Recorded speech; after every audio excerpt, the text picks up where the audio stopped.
विजय लघुवित्त वित्तीय संस्था लिमिटेडले निष्कासन गरेको एफपिओको बाँडफाँड भएको 50 दिन भइसक्दा पनि यो एफपिओ लगानीकर्ताहरूको डिम्याट खातामा नआउँदा लगानीकर्ताहरू विचल्लीमा पर्नुभएको छ।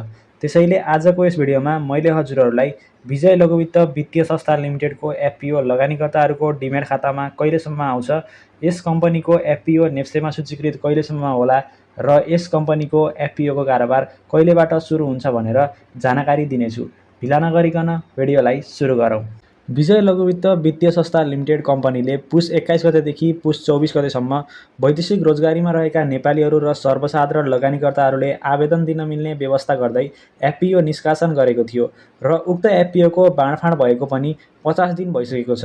बाँडफाँड भएपछि यो एफपिओ परेका लगानीकर्ताहरूको बैंक खाताबाट पैसा काटिसकेको छ भने एफपिओ नपरेका लगानीकर्ताहरूको होल्ड भएको रकम फुकुवा पनि भइसकेको छ। अब कुरा गरौँ यस कम्पनीको एफपिओ लगानीकर्ताहरूको डिम्याट खातामा कहिलेसम्ममा आउँछ भन्ने विषयमा। यस कम्पनीको सेयर बाँडफाँड भएको धेरै समय बितिसक्दा पनि लगानीकर्ताहरूको डिम्याट खातामा किन आएन भनेर हामीले यस कम्पनीका कर्मचारीहरूसँग सम्पर्क गरेका थियौँ।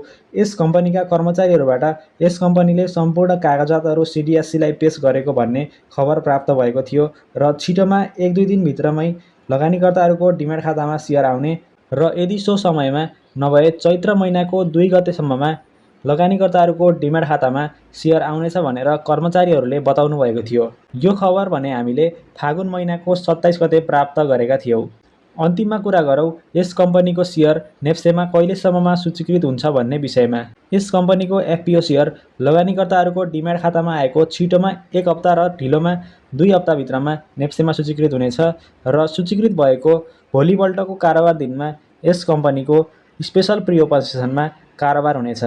आशा छ यो भिडियो हेरेर हजुरहरूले विजय लघुवित्त वित्तीय संस्था लिमिटेडको एफपिओ लगानीकर्ताहरूको डिम्याट खातामा कहिलेसम्म आउँछ, यस कम्पनीको एफपिओ नेप्सेमा सूचीकृत कहिलेसम्म होला र यस कम्पनीको एफपिओको कारोबार कहिलेबाट सुरु हुन्छ भनेर जानकारी पाउनुभयो।